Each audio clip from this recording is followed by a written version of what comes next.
de ta parole.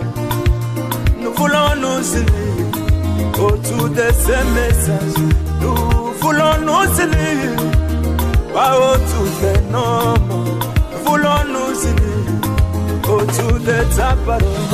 Aide-nous, Seigneur. Aide-nous, mon Dieu. Aide-nous, Jésus. Aide-nous, Papa. Papa. Aide-nous, Seigneur. Oh, aide-nous, Jésus. Oh, aide-nous.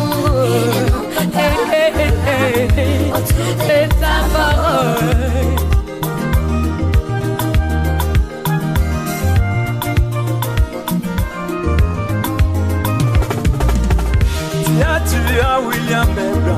En République démocratique du Congo, 30 ans de vie brisée et des millions de morts.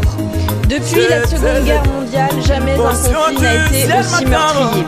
Le M23, milice appuyée par l'armée rwandaise, poursuit chaque jour son offensive et chaque jour donc en RDC, des enfants sont exécutés, des femmes sont violées et des êtres humains sont torturés.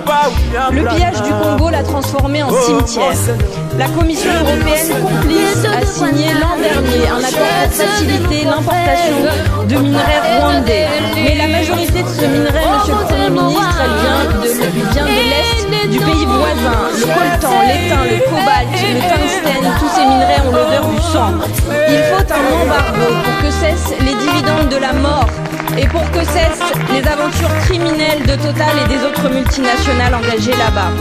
Aujourd'hui, je salue les artistes qui sont mobilisés avec Solidarité Congo. Je salue aussi les citoyens, les supporters qui refusent que se poursuive le partenariat entre le Paris Saint-Germain et le Rwanda, alors qu'il s'est affiché encore hier soir sur toutes les télévisions du monde. Mais la réaction de la France, elle, n'est pas à la hauteur. Les condamnations que vous faites par voie de communiqué aujourd'hui ne suffisent plus et nous voulons rappeler cette évidence. L'action de notre pays en faveur de la paix et du droit international ne doit pas être à géométrie variable. En RDC, comme partout, les criminels de guerre doivent être poursuivis et jugés. En RDC, comme partout, les frontières doivent être respectées. Patrice Lumumba a écrit « Nous ne sommes pas seuls. L'Afrique, l'Asie, les peuples libres de tous les coins du monde se trouveront toujours aux côtés de millions de Congolais qui n'abandonneront pas la lutte tant qu'il y aura des colonisateurs et des mercenaires dans ce pays. Monsieur le Premier ministre, pour être aux côtés des Congolais, la France doit agir. Pourquoi n'a-t-elle toujours pas convoqué l'ambassadeur du Rwanda comme l'ont fait les pays voisins? Pourquoi n'avez-vous pas pris de sanctions économiques contre le Rwanda comme nous vous l'avons demandé il y a plus d'1 an maintenant?